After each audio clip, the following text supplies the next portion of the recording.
ಈ ಮಧ್ಯೆ ಅಖಿಲೇಶ್, ಎಸ್, ನಾನು ಆಗಲೇ ಹೇಳ್ತಾ ಇದ್ದೆ, 9ನೇ ತಾರೀಕು ಅಂದರೆ 5 ದಿನಗಳ ಮುಂಚೆ, 5 ದಿನಗಳ ಮುಂಚೆ ರಾಘವೇಂದ್ರ ಅವರು ಪತ್ರ ಬರೆದಿದ್ದಾರೆ ಮುಖ್ಯಮಂತ್ರಿಗಳಿಗೆ. 14ನೇ ತಾರೀಕು ಕೇಂದ್ರ ಸಚಿವರಾದಂಥ ನಿತಿನ್ ಗಡ್ಕರಿ ಅವರು ನೆರವೇರಿಸಿಕೊಡುವುದಾಗಿ ತಿಳಿಸಿರುತ್ತಾರೆ. ಪ್ರಯುಕ್ತ ತಾವು ಈ ಕಾರ್ಯಕ್ರಮದಲ್ಲಿ ಮುಖ್ಯ ಅತಿಥಿಗಳಾಗಿ ಭಾಗವಹಿಸಿ ಕಾರ್ಯಕ್ರಮವನ್ನು ಯಶಸ್ವಿಗೊಳಿಸಬೇಕೆಂದು ಕ್ಷೇತ್ರದ ಜನತಾ ಪರವಾಗಿ ಕೊಡ್ಕೊಳ್ತೇನೆ ಅಂತ.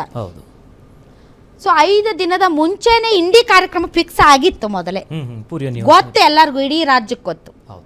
ಇಂಡಿ ಕಾರ್ಯಕ್ರಮ ಮೊದಲೇ ಫಿಕ್ಸ್ ಆಗಿತ್ತು ಅಂತ. ಸೊ ನಿತಿನ್ ಗಡ್ಕರಿ ಬರ್ತಾ ಇದ್ದಾರೆ, ಬನ್ನಿ, ಮೊದಲೇ ಫಿಕ್ಸ್ ಆಗಿತ್ತು ಕಾರ್ಯಕ್ರಮ. ಇವರು ಅಲ್ಲಿ ಡಿಪಾರ್ಟ್ಮೆಂಟ್ ಜೊತೆಗೆ ಇವರು ಮಾತಾಡ್ಕೊಂಡಿದ್ದಾರೋ ಇಲ್ವೋ ಗೊತ್ತಿಲ್ಲ. ಮುಖ್ಯಮಂತ್ರಿಗಳ ಆಹ್ವಾನ ಕೊಡೋದಕ್ಕಿಂತ ಮುಂಚೆ ಸೆಕ್ರೆಟರಿ ಲೆವೆಲಲ್ಲಿ ಒಂದು ಮಾತುಕತೆ ನಡೆಯುತ್ತೆ. ಈ ಮಧ್ಯೆ ನಿತಿನ್ ಗಡ್ಕರಿ ಅವರು 11ನೇ ತಾರೀಕು ಅಂತಂದ್ರೆ 2 ದಿವಸ ಆದ್ಮೇಲೆ 10, 11, 2, 11, 12, 13 2 ದಿನದ ಹಿಂದೆ ನಿತಿನ್ ಗಡ್ಕರಿ ಅವರು ಸಿದ್ದರಾಮಯ್ಯನವರಿಗೆ ಒಂದು ಪತ್ರ ಬರೀತಾರೆ. ಏನಂತ? I am glad to inform you that dedication to nation foundation stone to NH projects in the state of Karnataka scheduled at 14th July.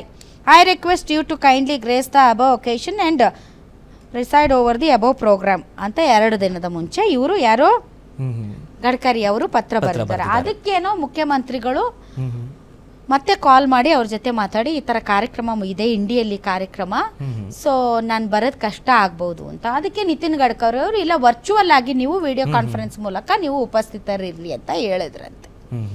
So ಇಲ್ಲ, ಇದು ಒಂದು ಸ್ವಲ್ಪ ಆಫೀಸರ್ಸ್ದು ಮಿಸ್ಕಮ್ಯುನಿಕೇಶನ್ ಆಗಿದೆ ಅಂತ ಸಿದ್ದರಾಮಯ್ಯನವರು ಹೇಳಿದ್ರಂತೆ. ಸೊ ಈ ಪಾಪ ಗಡ್ಕರಿ ಅವ್ರಿಗೆ ನಾವೇನು ಹೇಳಂಗಿಲ್ಲ. ಯಾಕೆ ಅಂದರೆ ರಾಜ್ಯದ ವಿಚಾರದಲ್ಲಿ ಅವರ ಡಿಪಾರ್ಟ್ಮೆಂಟಲ್ಲಿ ಅತಿ ಹೆಚ್ಚು ಕರ್ನಾಟಕಕ್ಕೆ ಅವರು ಕೊಡುಗೆಯನ್ನು ಕೊಟ್ಟಿದ್ದಾರೆ. ಮತ್ತು ಯಾವತ್ತೂ ಕೂಡ ಯಾವುದೇ ಪಕ್ಷ ಇರಲಿ ಏನೇ ಇರಲಿ ಅವ್ರ ಕೆಲಸವನ್ನು ಅವರು ಅಚ್ಚುಕಟ್ಟಾಗಿ ನಿರ್ವಹಿಸಿದ್ದಾರೆ. One of the best minister of ಇದು ಇಂಡಿಯನ್ ಗವರ್ಮೆಂಟ್.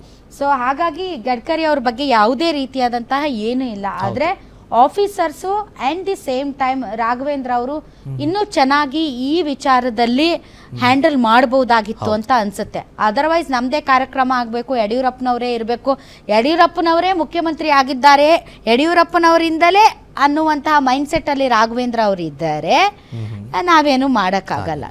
ಬಟ್ ಇನ್ನೂ ಬೆಟರ್ ಆಗಿ ಇನ್ನೂ ಪ್ರಬುದ್ಧತೆಯನ್ನು ಪ್ರದರ್ಶನ ಮಾಡ್ಬೋದಾಗಿತ್ತು ಅಂತ ಅನಿಸುತ್ತೆ. ಕ್ರೆಡಿಟ್ ತಗೊಳ್ಳೋದ್ರಲ್ಲಿ ತಪ್ಪಿಲ್ಲ, ಆದರೆ ರಾಜ್ಯ ಸರ್ಕಾರವನ್ನು ಇನ್ವಾಲ್ವ್ ಮಾಡದೆ ಕೇಂದ್ರ ಸರ್ಕಾರದ ಮೂಲಕವೇ ನಾವೆಲ್ಲವನ್ನೂ ಮಾಡಿಸ್ಬಿಡ್ತೀವಿ ಅನ್ನೋದು ಅದು ಆಗಲ್ಲ ಅಷ್ಟೇ. ಇದು ಒಂದು ಪೊಲಿಟಿಕಲ್ ವಾರ್ಗೆ ನಾಂದಿ ಹಾಡಿದೆ. ಇನ್ನು ಭಾಳಷ್ಟು ದಿನ ಇದು ಸದ್ದು ಮಾಡ್ತಾನೆ ಇರುತ್ತೆ. ಈ ಮಧ್ಯೆ ಕಾಂಗ್ರೆಸ್ ಪಕ್ಷದ ಉಸ್ತುವಾರಿ ರಣದೀಪ್ ಸಿಂಗ್ ಸುರ್ಜೇವಾಲಾ ಅವರು ರಾಜ್ಯ ಕಾಂಗ್ರೆಸ್ನಲ್ಲಿನ ಭಿನ್ನಮತ ಶಮನಗೊಳಿಸಲು ಸಚಿವರೊಂದಿಗೆ ಸಭೆ ನಡೆಸಿದ್ದಾರೆ. ಯಾವಾಗ ಸುರ್ಜೇವಾಲಾ ಅವರು ಸಭೆ ನಡೆಸ್ತಾರೋ ಆವಾಗೆಲ್ಲ ದೊಡ್ಡ ಬಿರುಗಾಳಿ ಬರುತ್ತೆ. ಆ ಬಿರುಗಾಳಿ ಎಷ್ಟರ ಮಟ್ಟಿಗೆ ಸೌಂಡ್ ಆಗುತ್ತೆ ಅಂತ ಅಂದರೆ ಇನ್ನೂ ಏನು ಸಾಲ್ವ್ ಆಗಿಲ್ಲ ಕಾಂಗ್ರೆಸ್ನಲ್ಲಿ ಅನ್ನುವಂತಹ ದೊಡ್ಡ ಪ್ರಶ್ನೆಯನ್ನು ಹುಟ್ಟುಹಾಕುತ್ತೆ. ಅದಕ್ಕೆ ಸಂಬಂಧಪಟ್ಟಂತೆ ಇವತ್ತು ಸಚಿವರಿಗೆಲ್ಲ ಕ್ಲಾಸ್ ತಗೊಂಡಿದ್ದಾರಂತಪ್ಪ ಸುರ್ಜೇವಾಲಾ ಅವರು. ಯಾವ್ಯಾವ ಸಚಿವರಿಗೆ ಕ್ಲಾಸ್ ತಗೊಂಡಿದ್ದಾರೆ